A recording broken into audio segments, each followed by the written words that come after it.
Hello everyone and welcome.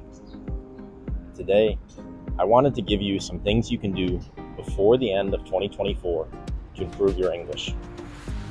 The year 2024 is coming to an end, and you might be angry, maybe mad that you haven't been able to learn English in 2024. But I'm here to tell you that that's okay. Today, we are going to talk about 5 things you can do before the end of 2024 to improve your English. Are you ready? Let's go. By the way, did you know the phrase to come to an end? To come to an end just means to end or finish. So when I said the year 2024 is coming to an end, that just means 2024 is ending. We actually have a really popular idiom in English. All good things must come to an end. And it just means that even if something is really fun, even if something is really nice, it's going to end. The first thing you're going to do before the end of 2024 to improve your English is use an app called HelloTalk. HelloTalk is a language exchange app, which just means that you can practice speaking English with other people who are trying to learn your native language. Speaking in English is really important if you want to improve your English level. HelloTalk makes it really easy because you can talk to people individually or in groups of people. I really recommend that you try HelloTalk today. The second thing you're going to do is read more. Reading is really important because you will learn new words and phrases in ways that they are actually used in English. For beginners, I recommend children's stories. For intermediate level learners, I recommend news articles or short stories. And finally, for advanced learners, I recommend that you even try reading a novel in English. What's the third thing you're going to do? Active listening. Active listening is a really cool technique where you try to understand every single word that is spoken during a YouTube video or a podcast. I recommend that you do active listening in 3 steps. Step 1 is listen. Just listen. Find an interesting YouTube video or a podcast.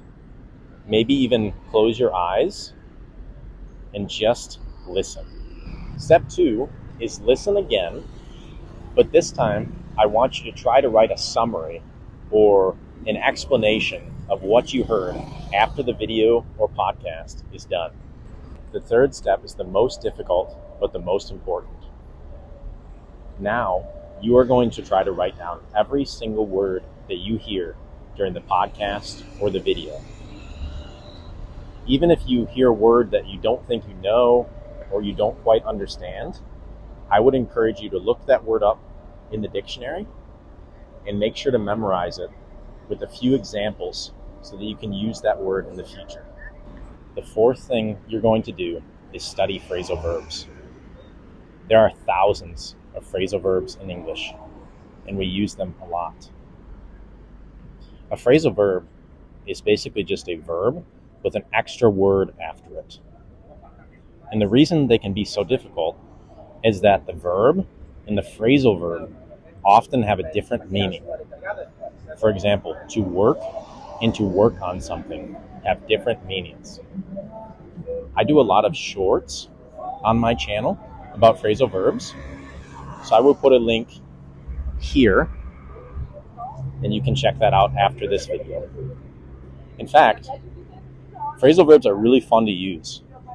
You should let me know your favorite phrasal verb in the comments below. The final thing you're going to do to improve your English before the end of this year is write. Writing can seem very boring or even hard at the beginning, but I promise you, writing can be really fun.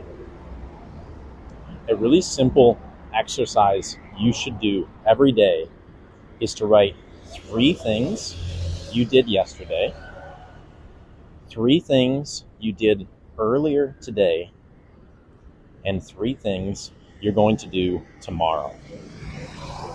I'm also going to do a lesson, a short English lesson next week about writing. So be sure to check that out next Wednesday or Thursday. I really hope you enjoyed this video about how to improve your English before the end of 2024. I will include a link to all of the resources we talked about today in the description of this video. Take care, and I'll see you again soon.